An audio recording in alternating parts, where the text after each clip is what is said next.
Vamos a un tema económico y vamos a algo que nosotros de aquí venimos siguiendo a medida que se van publicando cada uno de esos datos y tiene que ver con los índices de precio al consumidor, los de noviembre de 2020. Para eso estamos en comunicación telefónica con el economista, director en jefe del CREVA, Gonzalo Semilla. Muy buenos días, Gonzalo, ¿cómo estás? Bienvenido.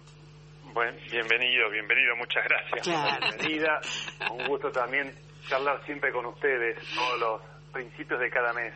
Bueno, noviembre, según el informe que estuvimos aquí leyendo en relación a los precios al consumidor, hubo una desaceleración, ¿no? De ese crecimiento.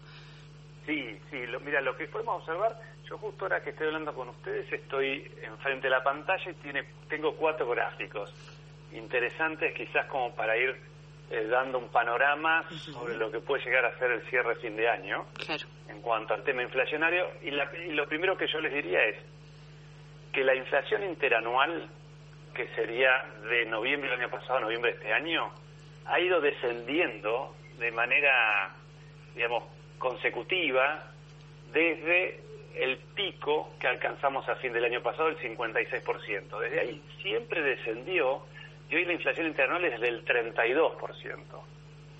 Es decir, eso significa que posiblemente los encontremos con 20 puntos porcentuales por debajo de lo que fue el año pasado. No es menor, un buen dato positivo. Es que es mucha diferencia, no es un punto o dos, sino estamos hablando de más de 20. Claro, es mucha diferencia y uno dirá, bueno, ¿sujeto a qué? Sujeto a algo que hemos venido hablando, a control de precios máximos en alimentos y bebidas, también a lo que fue pisar el precio de los combustibles, de las tarifas de los servicios públicos, prepagas, cigarrillos, etcétera, donde cuando comiencen a liberarse, cosa que combustibles ya hemos tenido 2 meses consecutivos de suba, este mes va a haber algún movimiento en el impuesto a los combustibles, también en el mes de noviembre lo que hemos visto fue aumento en algunas prepagas, en cigarrillos, pero bueno, índice, digamos, lo que es precios máximos van a dejar de existir, va a haber actualizaciones, el año que viene va a haber actualizaciones también a fin de año y principio del año que viene en telefonía, en cable, en servicios públicos como gas, luz, etcétera, vamos a ver un rebote. Interesante que este año vamos a estar casi 20 puntos por debajo del año pasado, es una buena noticia, sujeto a estas restricciones. Después lo que hemos visto desde mayo de este año, mes después de la cuarentena absoluta, hemos tenido aumentos de precios todos los meses hasta el mes pasado, que tuvimos un índice de un 3,6, que es prácticamente el más grande de todo este año. Y esto es lo que y ahí quiero llegar a lo que ustedes están diciendo. El mes de noviembre se desaceleró. Venía sistemáticamente aumentando el nivel general de precios, incluso el nivel digamos, aumento del capítulo de alimentos y bebidas, y el mes pasado bajó. No bajó sideralmente porque estamos prácticamente en un 3%, pero una pequeña baja. Hay que ver qué va a pasar en diciembre, que generalmente es un mes bastante turbulento. Ahora sí va a volver a escalar o se va a situar en los niveles del 3% aproximadamente. Gonzalo, en relación a lo que tiene que ver con la variedad, digamos, o los diferentes rubros, ¿no? Alimentos y bebidas, indumentaria, vivienda. Bueno, ahí, ¿cuál es el análisis que podemos hacer? Bien, mirá, ahí lo que tenemos es que salud es el que lideró el aumento con 4,4%. Claro. Y ahí ya observamos un 7,5% en servicios prepagos. También hay en elementos de primeros auxilios, hay 4% de aumento en medicamentos. Entonces, ese es el rubro o el capítulo que más creció, pero no necesariamente es el que tiene mayor ponderación en toda la canasta. Lo tiene alimentos y bebidas, que el mes pasado tuvo un aumento del 2,2%, menor al nivel promedio, cosa que meses anteriores teníamos que alimentos y bebidas era mayor al nivel promedio, es el que más tracciona en nuestra canasta. Y después vemos lo que es transporte y comunicaciones con un 3,7, también por encima del promedio, y ahí tenemos seguros, estacionamientos, combustible, como yo les decía, también algo de 3% en cubiertas, repuestos, reparaciones, etcétera. Y vivienda, que es el que le sigue de 3,5%, y básicamente vemos en materiales y manos de obra. Materiales, lo que cemento, cal, piso, revestimiento, etcétera, y el costo de la mano de obra. Gonzalo, respecto de lo que es este panorama que se generó durante el mes de noviembre, pensaba, ¿no? Por ejemplo, cuando mencionabas recién todo lo que viene de la mano con transporte y comunicaciones, está empezando recién a haber movimiento en materia de viajes por el país, sí, y las empresas están comenzando a poner promociones. ¿Podrán quedar estas promociones equilibradas con el tema de combustibles y el resto de los ítems que hace al movimiento de este transporte? Mirá, lo que nosotros tomamos es variaciones de precios mes a mes, y si el combustible en el mes de diciembre aumenta, nosotros tomamos que aumentó, que hubo una variación positiva. Si después hay una promoción en un pasaje, es distinto. Nosotros vamos, si hay un aumento en combustible, bueno, el impuesto a los combustibles este mes, que se prevé dentro de 10 días aproximadamente, se va a reflejar en el índice. Después, si hay alguna promoción, ¿eso ya entra más en esparcimiento o claro, entra es correcto, eso es lo que vos decís, también va al esparcimiento, porque también vemos ahí hotelería y estas cosas, que por ahora está muy tranquilo, como verán, no ha alcanzado el 1%. Bueno, posiblemente en diciembre, como digas vos, si hay promociones no se va a ver reflejado, pero si no, sí se va a reflejar lo que es transporte. Hubo una revaluación a propósito de los precios de los automóviles y eso repercutió en los seguros. Hubo una fuerte suba allí. Sí, a ver, los autos también lo hemos leído en los medios de comunicación. Cuando tenemos lo que yo digo que es la capacidad de producción en Argentina en general está ociosa. Un gran porcentaje de su capacidad productiva que está ociosa, te diría en promedio 50%. Y no es de ahora, esto tiene que ver con los últimos 2 años y medio, casi /3, por cuestión de recesión, etcétera, tenés una capacidad ociosa muy grande.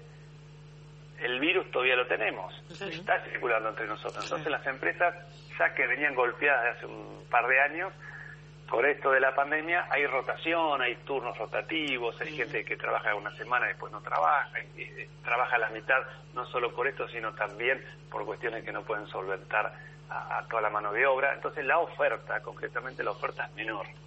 Cuando la oferta es menor y se mueve muy poquitito la demanda por cuestiones del dólar, digamos, si el dólar informal había subido mucho, era una oportunidad de comprar autos con dólares, porque nos salía la mitad de precio. Si me siguen. Sí. Entonces, cuando hay un problema de oferta y se mueve muy poquito la demanda, ¿qué es lo que hacen las empresas en general? No lo digo todas, ¿no? Pero en alguna en particular, puede ser el sector automotriz, te aumentaron los precios automáticamente. Entonces, eso empieza a impactar en estos rubros. De hecho, hace unos días atrás se anunció una inversión ahí en la planta de Pacheco de Ford, una de las plantas que tiene acá en Argentina, y el presidente para Argentina de Ford lo que decía es que la industria interna, estaba justamente con estas características que vos acabas de decir, y que esta inversión tenía que ver con lo que ellos estaban previendo para la exportación, ¿no?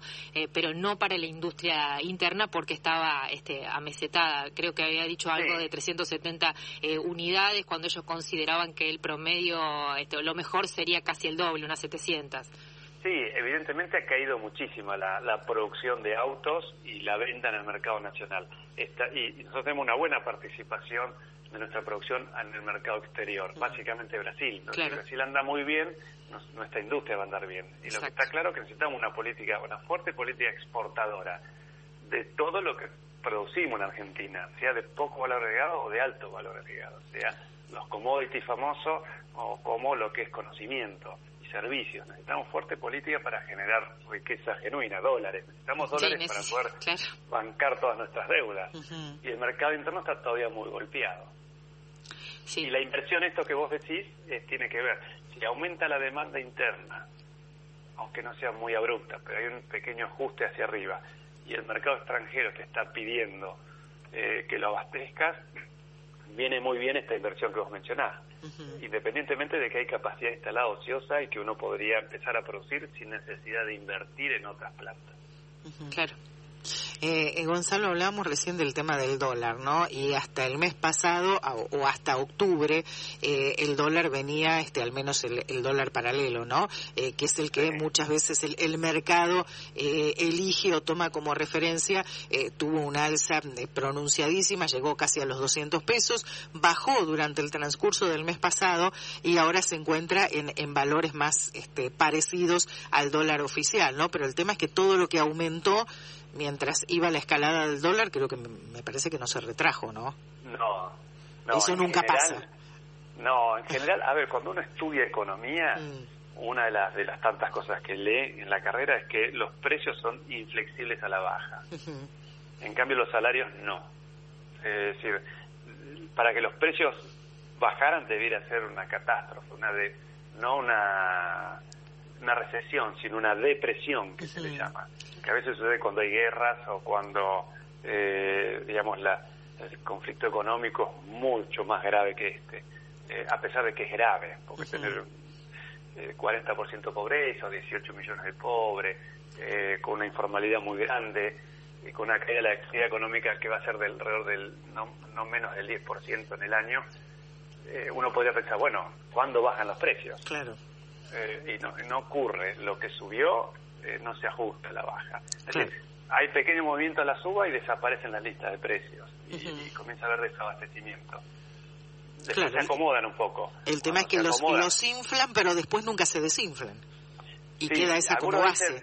Algunos dicen, bueno, y la otra cuestión es la siguiente, que si uno se abastece el mercado internacional en cuanto a importación a un tipo de cambio oficial, ¿por qué cuando se dan vuelta y miran dentro del país, a las fronteras internas, lo venden a tipo de cambio blue? Claro.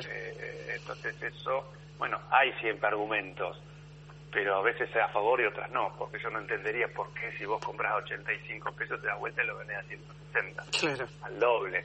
Pero entiendo que también el que importa no tiene la disponibilidad de dólares que quisiera, porque hoy es conveniente importar, claro, un cambio muy bajo para importar. Entonces hoy, y si tenés escasez de dólares, como no sabe cuándo va a volver a comprar y cuál va a ser el tipo de cambio, si es que espera que va a haber una gran devaluación oficial, entonces hace esas maniobras que a veces no son las que uno espera.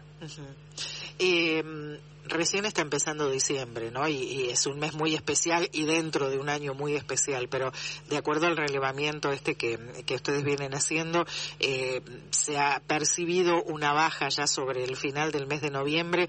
¿Podría seguir igual diciembre o más o menos? Diciembre, a ver, en general fin de año, el último trimestre, son meses, uno puede decir, más dinámicos, más movidos o más calientes, sí, porque uno necesita pagar aguinaldo, necesita pagar los sueldos, se va de vacaciones, repara el auto, bueno, hay un montón de cosas que hace que en noviembre y sobre todo diciembre vienen las fiestas, etcétera, hace que sea más convulsionado. Pero bueno, es como lo venimos diciendo los últimos 2 diciembre. Las fiestas no son tan fiestas, porque hay problemas de los salarios no están acordes, no ha habido ajustes paritarios que acompañen la inflación, tenemos un par de años de salarios reales más bajos, que han ido por debajo de la inflación, y más en este año que con pandemia, con virus, si bien hay cierta flexibilidad, no todo el mundo conservó su fuente laboral o está cobrando menos. Claro. De todas formas, yo me inclino a pensar en un valor similar a este.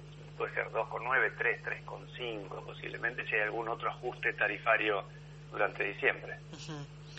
Gonzalo Semilla, como siempre, un placer poder charlar contigo. Gracias. Lo mismo, gracias a ustedes. Adiós.